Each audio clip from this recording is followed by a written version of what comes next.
Attention, please.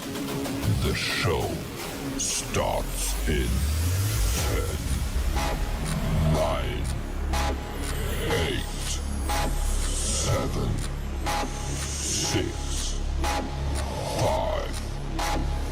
4, 3, 2, 1, go.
Assalamualaikum warahmatullahi taala wabarakatuh dan salam sejahtera.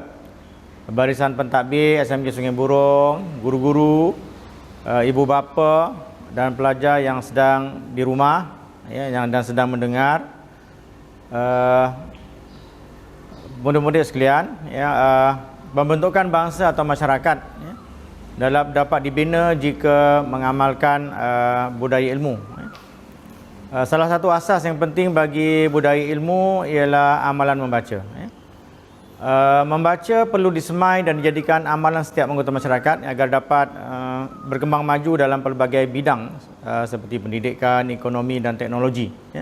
Kecemerlangan bangsa dan negara akan dapat dicapai jika masyarakatnya membudayakan amalan membaca sebagai rutin setiap hari. Kementerian Pendidikan Malaysia telah memperkenalkan program NILAM. NILAM adalah akronim daripada Nadi Ilmu Amalan Membaca. Program NILAM adalah agenda perdana untuk menjadikan pelajar-pelajar sebagai warga yang berilmu, yang ditambah baik. NILAM ini telah ditambah baik dan lebih menyeluruh dan melibatkan semua murid seawal prasekolah hinggalah ke tingkatan 5, diteruskan ke pradiploma untuk pendidikan khas dan juga sehingga ke peringkat kolej vocational. Jadi sebelum ini NILAM hanya dijalankan di peringkat sekolah rendah dan sekolah menengah. Program NILAM merupakan penggabungan atau adunan semua aktiviti galakan membaca yang pernah dijalankan di sekolah di seluruh negara sebelum ini. Program NILAM adalah penjenamaan semula program membaca dengan memberi pengiktirafan yang sesuai. Di akhir program itu nanti dia ada pengiktirafan.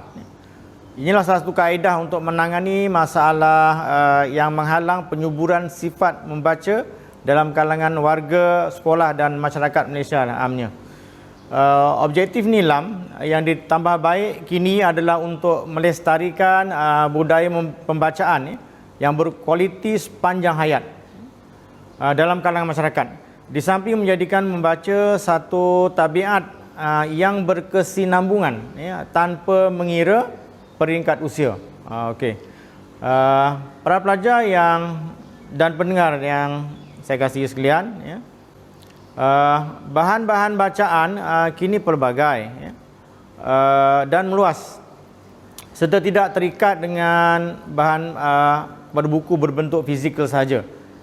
Murid-murid kini mempunyai banyak pilihan dalam memilih bahan bacaan. Kamu boleh memilih sama ada bahan bacaan buku ataupun bahan bacaan bukan buku. Jadi bahan bacaan buku terdiri daripada buku berbentuk fizikal yang kamu baca selalulah ataupun yang kamu boleh peroleh daripada e-book atau digital. Kalau kamu surf dalam laman Google tu, kamu boleh beribu beratus buku kamu boleh tengok dalam e-book. sementara bahan bukan buku, bukan buku, bahan yang ada bahan bercetak seperti buku skrap, jurnal, brosur, komik, video, itu adalah bahan, contoh bahan yang bukan buku. Jadi harapan SMK Sungai Burong, harapan kami dapat pelaksanaan program nilam di SMK Sungai Burong, semoga dapat berjalan lancar, di mana semua pelajar akan menjalani 3 elemen ni, akan menjalani 3 elemen, itu rekod membaca, pengesahan pembacaan dan juga pengiktirafan. Jadi setiap pelajar nanti harap berikan kerjasama yang baik, di mana setiap murid merekod buku yang dibaca dalam buku rekod nilam, kemudian guru-guru akan mengesahkan rekod bacaan murid. Kemudian pengiktirafan akan diberi, pengiktirafan akan diberi kepada murid berdasarkan bilangan buku yang dibaca, dan aktiviti berkaitan yang akan disertai oleh pelajar-pelajar. Seterusnya, semoga semua murid dan warga SMK Sungai Burong akan terus memudayakan tabiat membaca, dan negara kita akan melahirkan lebih ramai cendekiawan yang berdaya saing dan berfikir di luar kotak. Jadi saya sebenarnya dengan hari nilam di SMK Sungai Burong ni, saya Muhammad Andim Satik, perlengkapan pentadbiran SMK Sungai Burong dengan lafaz Bismillahirrahmanirrahim melancarkan program nilam 2021 di SMK Sungai Burong.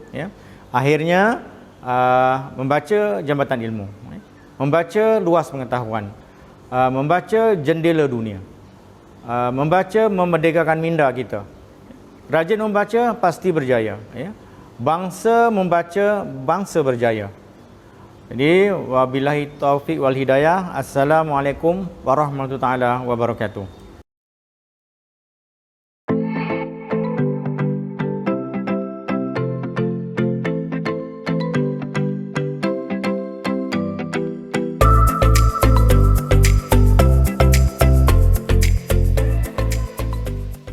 Seterusnya saya akan melancarkan peresmian nilam dan majlis pembugaran Hanis peringkat sekolah SMK Sungai Burong tahun 2021.